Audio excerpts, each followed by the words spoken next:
you.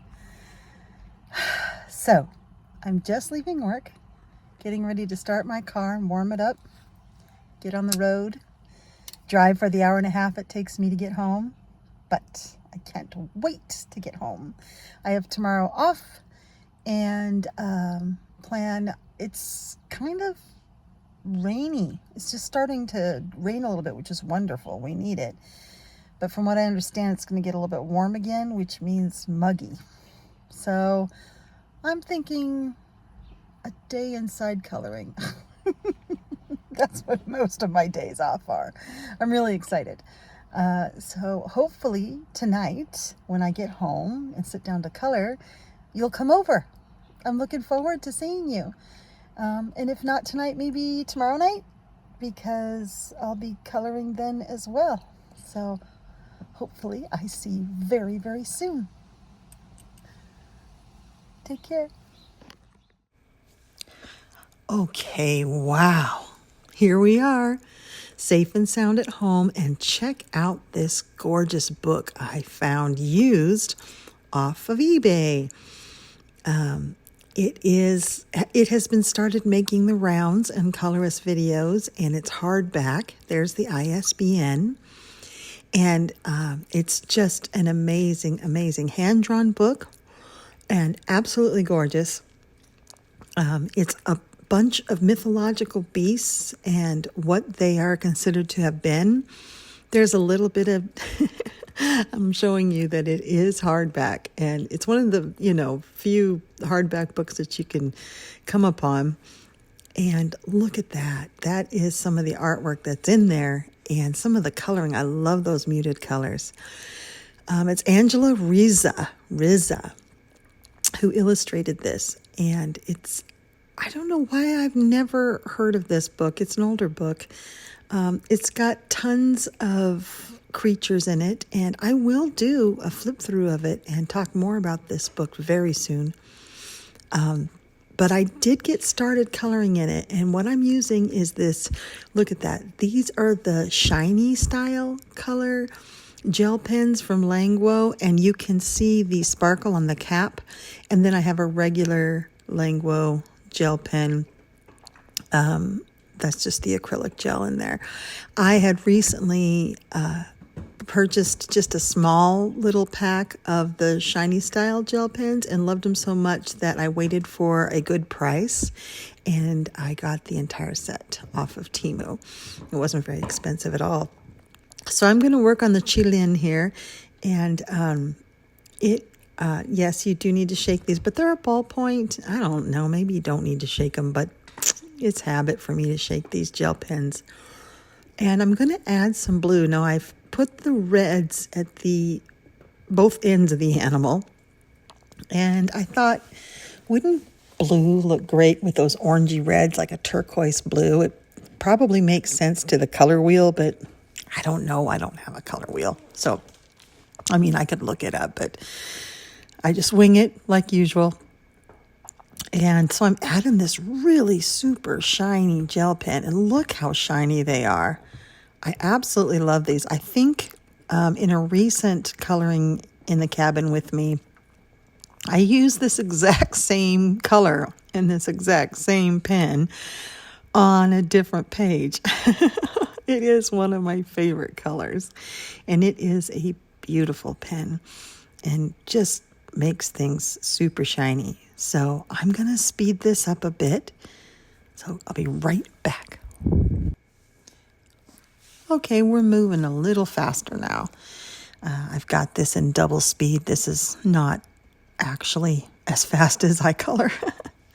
So if you are looking for really good glitter pens that are really super juicy and these even have a ballpoint finish, so they really go on smooth. And here I bring you in close to show you. This is the Languo and the Ohuhu glitter pen. So the Languo is called the shiny style, and they come in packs of different colors, but you can get them now in the full set in a box. And then the Ohuhu, I find are more expensive. They are gorgeous. I don't know that they're any different. I feel like they might be the same formula, actually. They kind of lay down the same. They're the same shiny. So, again, whichever one, I think they have less colors as well. But whichever ones work for you with your pocketbook and where you can find them. So I've let that dry because I'm notorious for putting my hand in wet ink and smearing it all over. And now I'm back to a regular Languo acrylic gel pen. I use these on every single page of every single book I color, and some pages I use only these. I'd have to say these have surpassed everything else in my collection to be my favorite coloring medium. Now, I recently watched a colorist who said they got them and didn't understand really how they worked. Like, how can you possibly color any amount of space with them with these tiny little nibs? Well, the answer to that is you don't. That's not what these are for. These are for covering lines, for tiny little spaces. They're great for color by numbers because they are opaque and they color the numbers, but I wouldn't use them on a large area on a color by number. I would just go to straight acrylic for that. But they don't work for large areas. Right, you can't cover a large area with that little nib. Now, some people do take off the ends of them and put like blue tack or a moldable eraser or Play-Doh or something they stick on the end to cover the little air holes so you can get a heavier flow. And that works great. What also works is just to post the cap, meaning when you take the cap off the end to use it, stick it on the back end. And then you don't have to worry about all the other stuff. Just put the cap on the back end of it, and it works great. It works exactly the same. So I was doing the whole, kind of taking it apart and putting this clay stuff in there, and then I was like, I saw another colorist do it and just put the cap on the end. That definitely covers it and blocks the airflow so that the ink flows better.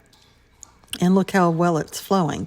It flows great. Now, every now and then, if you're using it a lot like I'm using it now, as it comes out, a little bit is left on the nib, and that will dry. And so periodically, I just take my fingers and wipe it off.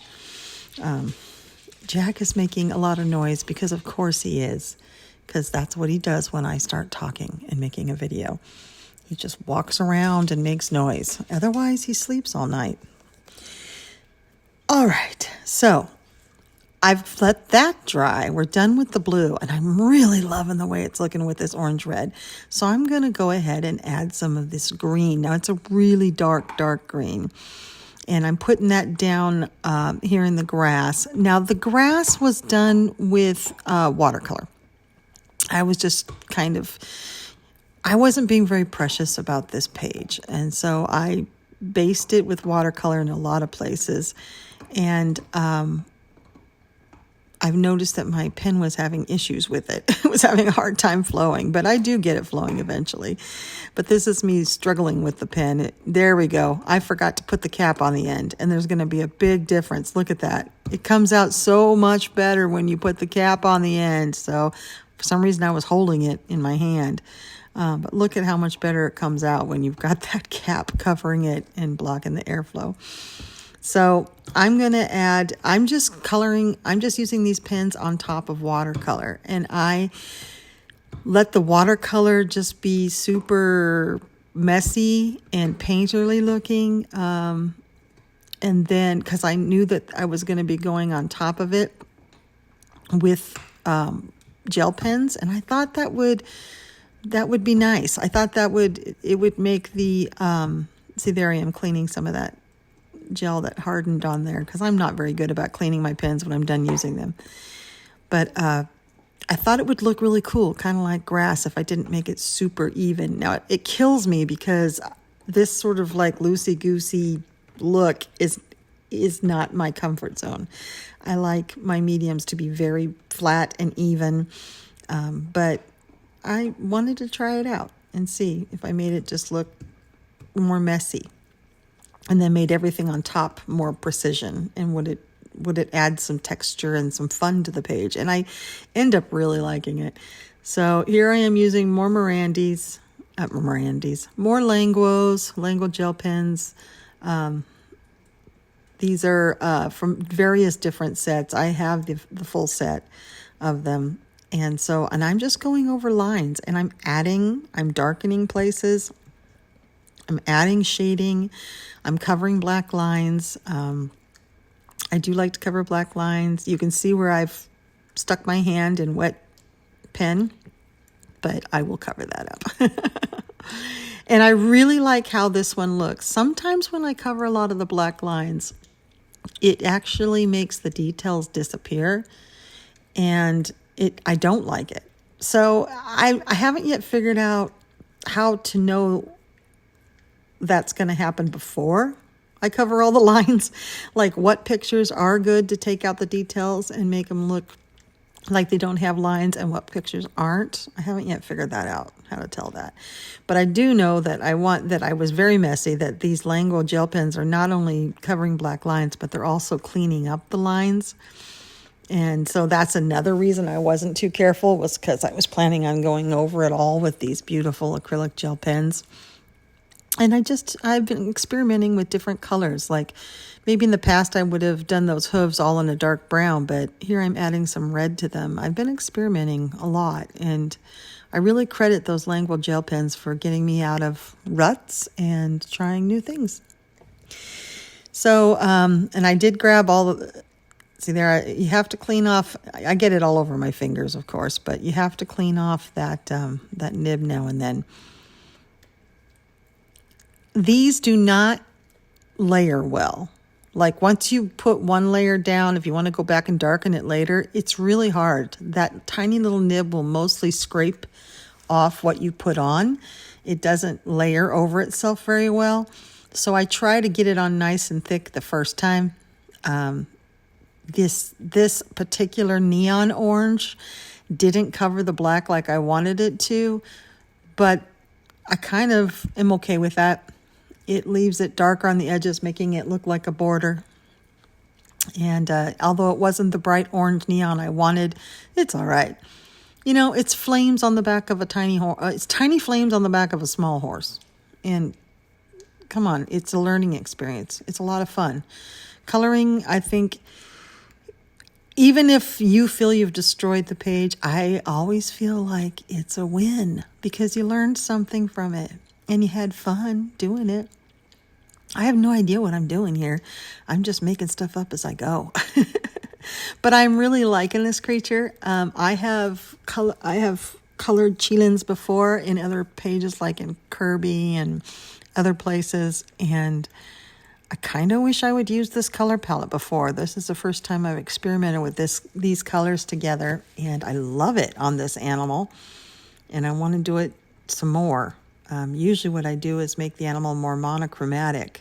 I don't usually use such contrasting colors, but I'm having a lot of fun. So this is where the Languos shine, covering up the black lines. They have a little bit of a dimension. They're a thick gel, and so I can sort of like build it up a little bit, but only in that first layer. So I kind of like just pile it on there and get rid of those black lines. I don't really like them in this particular illustration. And I'm thinking those flames are looking pretty good. Now you'll see me sometimes just dab the gel pen. That's because I've already created the line and I can't go over it again. So I'm trying to dab color into spots that I feel are a little thin.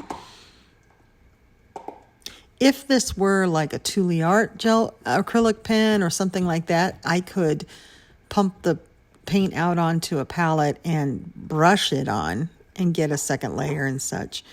But it's this tiny little nib. It's scratchy and it will cut into layers. See, I'm trying to do a second layer and instead it took the paint off and I stopped. I know it does that, but I still try.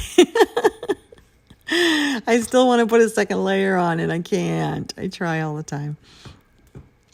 You could layer a brush acrylic over it, acrylic paint with a brush pen, or Pencils don't lay over very well either. I mean, it has kind of a shiny, plasticky finish to it, which is what we love about it. But that makes it so it's hard to color over the Languo gel pen. These gel pens are sort of a finishing touch. They're not really something that you can build up layers of or use as a base for anything. But they're kind of a finishing touch like they are with these flames. And I'm really enjoying this. It's starting to come together. Now, as you can see, these pens also dry matte, which is kind of a disappointment to me. I wish they would stay as shiny as they are when they first go on, but they do dry matte. It's pretty, but I know it. I know it's going to dry matte, so I try to make up for that. But I do wish they stayed shiny. But acrylic isn't shiny. So here I decided that, yeah, there needed to be some more orange in this mane. So now I'm using the gel pens as shading and as adding color. I'm not going over the lines necessarily. I'm adding more color to the edges. And this is something I enjoy doing with these pens. They're a quick, easy medium to go in and just add color here and there. Highlights or shadows work really well. And here I'm kind of adding just stripes of orange to his mane, but also kind of highlights in some areas. Like right there, it's kind of a highlight. Oops, I once again, I noticed it wasn't coming out very well. Forgot to cap it, to post it. So now that I'm posting it, it's coming out like gangbusters. Look at that. Just got to remember to cover that end. Just put the cap on it and look at how beautiful that comes out. And now I'm having a good time. When these things are flowing good, they are a joy to use. They are so much fun. And I will color with them for hours and hours. In fact, I'm working on a couple of pages, actually 3 pages that are mostly just the Languo gel pens. I actually crave working with them. They're just so smooth, and because I use them a lot in my mindless coloring pages, my busy background pages and such, where I just turn my brain off, take a few colors, and just do repetitive coloring. They have a really soft place in my heart for them. And so I really enjoy these mediums. I associate them with having a relaxing evening and letting my brain rest. So I am really liking what this neon-y orange is doing. It's adding so much more dimension to the mane than what was there. And I'm just you see, I'm just putting it here and there on ends, on spots that I want to bring out. It's making the mane look more 3D.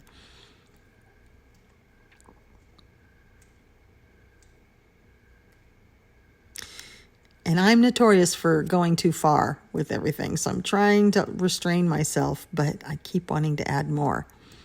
I think I get to a point that I really am glad I stopped there, and I like it.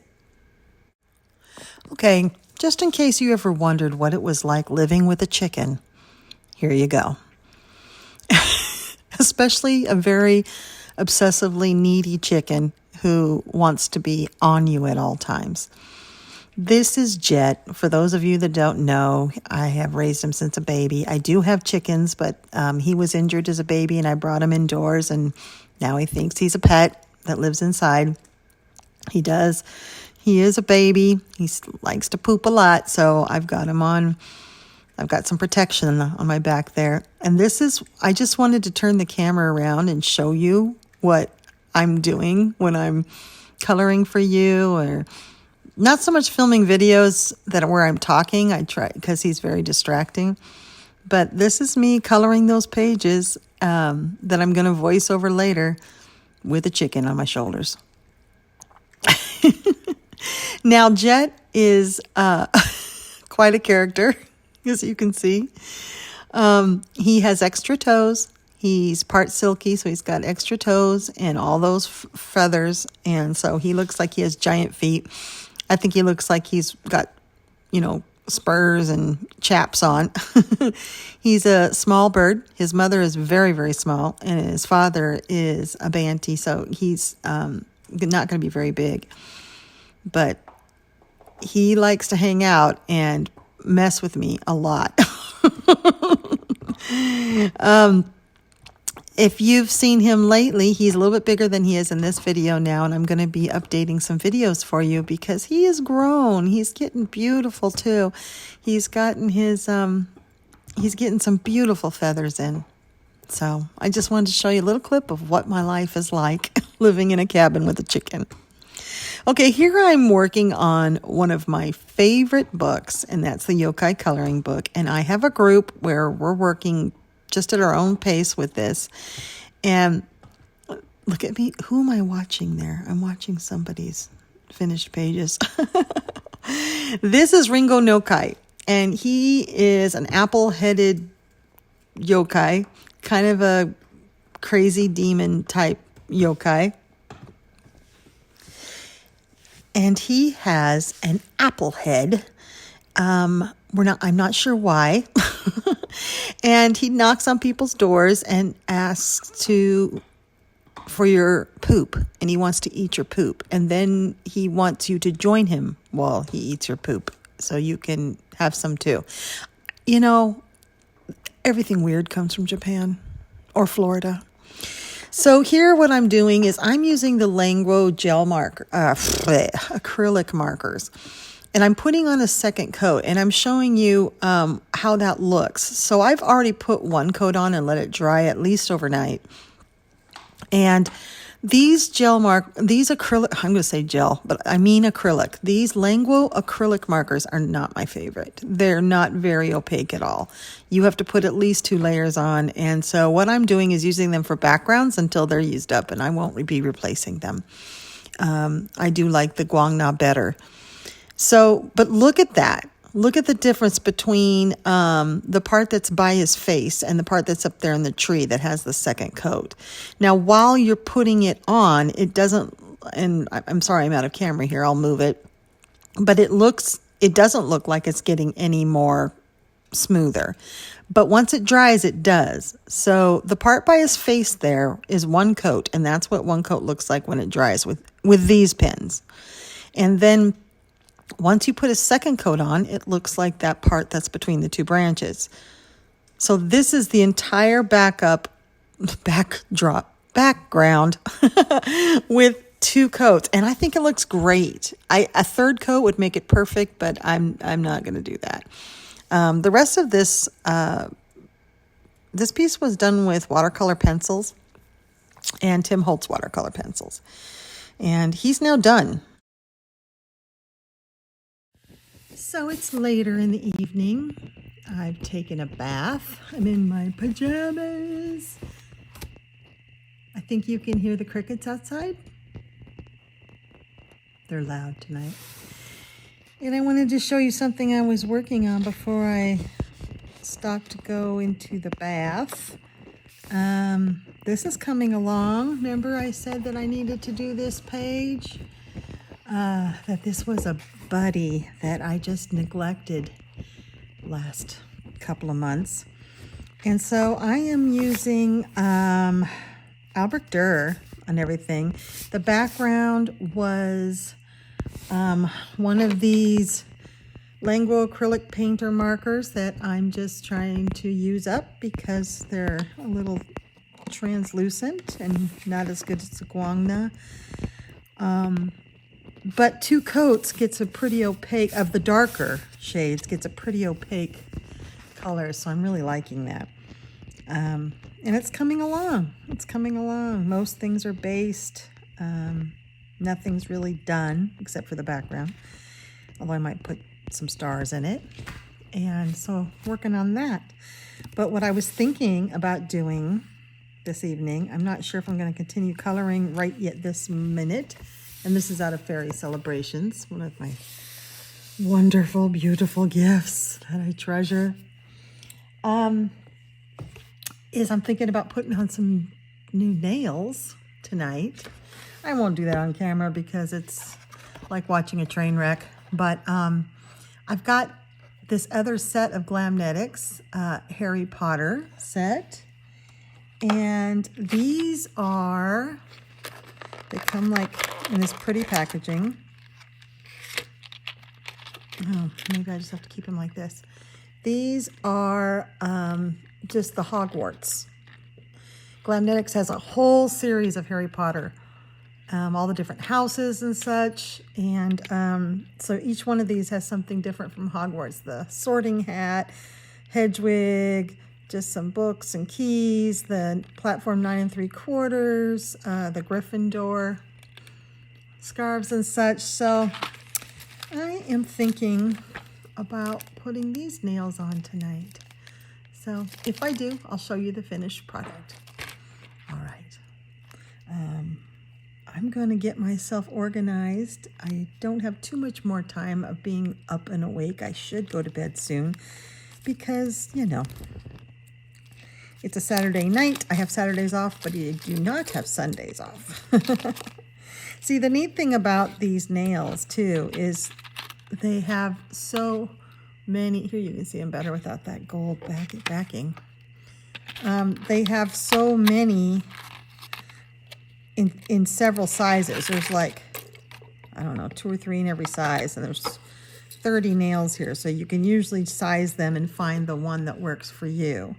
Like this Hedwig looks like it fits my thumb. So I'll have an owl on my thumb. And the little tiny ones for my pinkies. Now this length, that one's gonna be too small, yeah. This length is called short round, where the other ones I had were short oval. And the short rounds are sort of short and a good length. The short ovals, the short almonds. Short rounds and short almonds are usually pretty short, but the short, okay, what did I say it right? The short rounds are a good length. The short almonds are not short at all. They're long. They were what I had on last time. Everything I wear is a short size. There we go. That Hedwig fits that. I think I like Hedwig on my ring finger. So I'll size these out, and yeah, I think I'll put them on, and then I'll show you what they're like once they're on. Okay, so I did it. I put on the Harry Potter nails. These are a shorter series of nails than the other ones that I put on. These are called short rounds. So even short rounds are not that short, but you can file them. And I filed some to help with the shape a little bit and to fit my nails. Aren't they fun? They're just like, is it focusing? There we go. All the different images of Hogwarts, but yet they're neutral enough that I think I'll be okay at work. I haven't been able to really heavily moisturize my hands for the night because I need to let this glue really set. So I'll double moisturize tomorrow, but that's fun. That's fun. It's fun having nails. All right, Jack and I are going to do a few more little things, and then we're going to retire for the evening. Jackson. He's got an itch. He had to itch his itch. Thank you so much for joining me tonight on this one coloring in the cabin, an evening coloring with me in the cabin. I had a really good time. I was really productive. I got a lot done tonight, and I may start on another buddy this evening so that I can work on it tomorrow at work. So thank you very much for being here on my little channel. And if you have not subscribed, I usually do not ask this. I don't. I mean, you'll subscribe if you want to, but I am so close to 2,000 people.